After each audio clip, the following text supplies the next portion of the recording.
শ্রীলঙ্কার বিপক্ষে প্রথমবারের মতো টি-20 সিরিজ জয়ের স্বাদ পেয়েছে বাংলাদেশ। গতকাল কলম্বোর প্রেমাদাসা স্টেডিয়ামে ব্যাট বলে দারুণ পারফরম্যান্সের সুবাদে টাইগাররা ৮ উইকেটের বড় জয় পায়, যা লঙ্কান মাটিতে প্রথমবার। লিটন এবং তাসকিনদের সিরিজ জয়ের কীর্তি। ওয়ানডে এবং টেস্টে বাজেভাবে হারার পর টি-20তে সান্ত্বনার জয় নিয়ে দেশে ফিরেছেন ক্রিকেটাররা। সিরিজ জয়ের পরের দিনেই অর্থাৎ বৃহস্পতিবার দুপুরে শাহজালাল আন্তর্জাতিক বিমানবন্দরে এসেছেন টাইগাররা। দলের সঙ্গে কোচিং স্টাফ সহ ক্রিকেটাররাও দেশে ফিরেছেন। লঙ্কানদের বিপক্ষে ৩ ফরম্যাটের পূর্ণাঙ্গ সিরিজ খেলে এলেও অবশ্যই বিশ্রামের সুযোগ থাকছে না তানজিদ ইমনদের।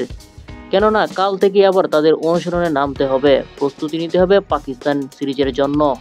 গতকাল সিরিজের তৃতীয় ও শেষ টি-20তে আগে ব্যাট করতে নেমে নির্ধারিত ২০ ওভারে ৭ উইকেট হারিয়ে ১৩২ রান সংগ্রহ করেছিল শ্রীলঙ্কা। দলের হয়ে সর্বোচ্চ ৪৬ রান করেছেন পাতুম নিসাঙ্কা।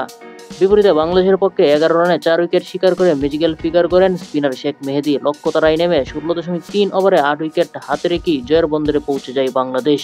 ফলে তারা সংক্ষিপ্ত ফরম্যাটে লঙ্কানদের বিপক্ষে জিতল ২-১ ব্যবধানে। এরপর বাংলাদেশ পাকিস্তানের বিপক্ষে ৩ ম্যাচের টি-20 মিশনে নামবে। আগামী ২০, ২২ এবং ২৪ জুলাই মিরপুর শেরেবাংলা স্টেডিয়ামে ম্যাচগুলো অনুষ্ঠিত হবে। প্রতিটি ম্যাচই শুরু হবে সন্ধ্যা ৬টা থেকে।